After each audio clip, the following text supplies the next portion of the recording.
What sort of a financial deal should Obama be seeking to strike when he travels to China next month? No, I think this would be the time, because you really need to bring China into the creation of a new world order, financial world order. They are kind of reluctant members of the IMF. They play along, but they don't make much of a contribution because it's not their institution. Their share is not commensurate. Their voting rights are not commensurate to their weight. So I think you need a new world order that China has to be part of the process of creating it, and they have to buy in. They have to own it the same way as, let's say, the United States owns the Washington Consensus, the current order. And I think this would be a more stable one, where you would have a coordinated policies. I think the makings of it are already there, because the G20, in agreeing to peer reviews, effectively is moving in that direction. Given this continued weakness in the U.S. economy, are people right to start to be concerned about the dollar? Well, they are, of course, and the dollar is a very weak currency, except for all the others. So there is a general sort of lack of confidence in currencies, and a move away from currencies into real assets. The Chinese are continuing to run a big trade surplus, and they're still accumulating assets, and basically the renminbi is permanently undervalued because it's tied to the dollar. There is a diversification from assets that normally held by central banks into other assets, especially in the area of commodities. So there is a push in gold. There's a strength in oil, and that is in a way a flight from currencies. Is there going to be sort of a tipping point, a moment at which the dollar is fatally weakened, or does it just sort of carry on? Well, it's difficult. As long as as long as the renminbi is tied to the dollar, I don't see how the decline in the dollar can go too far. Now, of course, to some extent, it's very helpful, because with the U.S. consumers saving more and spending less, exports can be a way for the U.S. economy to be balanced. So an orderly decline of the dollar is actually desirable. Does it at some point need also to decline against the renminbi? Does there need to be some sort of a new global currency deal? Yes. No, I believe that basically the system is broke and needs to be reconstituted. We cannot afford to have the kind of chronic and mounting imbalances in international finance. So you need a new currency system, and actually the special drawing rights do give you the makings of a system.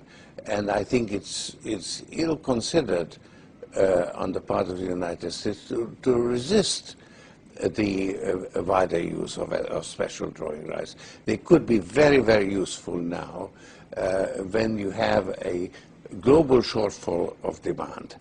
You could actually internationally create currency through special drawing rights. And this is, we've done it. We issued $250 billion. And that's a very, very useful step. Except the rich countries don't actually need the additional reserves. So all they can do is put it in the shop window and say, we've got that much extra, but they can't actually use it. Now, I think it could be used. It could be used to provide global public goods. The rich countries could put their allocations in escrow. The problem is that there is a cost to using SDRs. It's a very small cost at the moment. It's only less than 0.5%, but still is a cost. So somebody has to pay it. And I think we have actually the means to do it because the IMF has very large gold reserves and kept in the books at a very low price. And it has been decided to use those gold reserves to the benefit of the least developed countries. So the IMF could actually pick up the cost of paying for the special drawing rights. Using its gold reserves. And in fact it's being done. It hasn't gotten any publicity.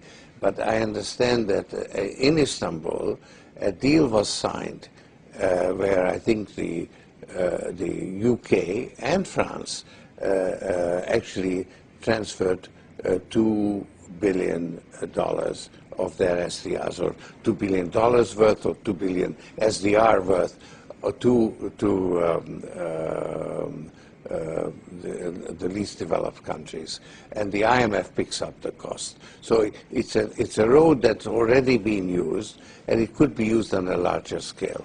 And what about the American concern that aiding and abetting this move away from the dollar as the world's reserve currency ultimately means a weakening of the U.S. economy? It is not necessarily in our interest to have the dollar as the sole world currency, because as the world economy grows, it needs additional currency. And if the dollar is that additional currency, it means that the U.S. has to have a chronic current account deficit, and that is not appropriate. So I think it's in our interest as well to reform the system. I think this is a healthy, if painful, adjustment that the world has to go through. If America doesn't actively take part in this sort of renegotiation of global finance, what will happen? What's your nightmare scenario? Well, the Chinese will go bilateral. They already do it. They already have a clearing arrangement with Argentina, and I think they're working on one with Brazil, and you will find that there will be more and more bilateral arrangements. So the dollar will remain the main international currency, but its use will decline.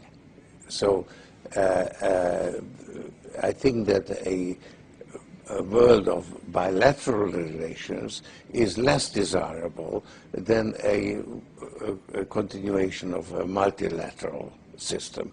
But the system we have now has actually broken down, only we haven't quite recognized it. And so you need to create a new one. And this is the time to do it. In the United States, how worried are you about the budget deficit and maybe about the possibility of inflation? Well, certainly a decline in the value of the dollar is necessary in order to compensate for the fact that the U.S. economy will remain rather weak, will be a drag on the global economy. China will emerge as the motor replacing the U.S. consumer. And of course it's a smaller motor because the Chinese economy is much smaller. So the world economy will have less of a motor. So it will move forward slower than it has in the last 25 years. But China will be the engine driving it forward, and the U.S. will be actually a drag that's being pulled along through a gradual decline in the value of the dollar.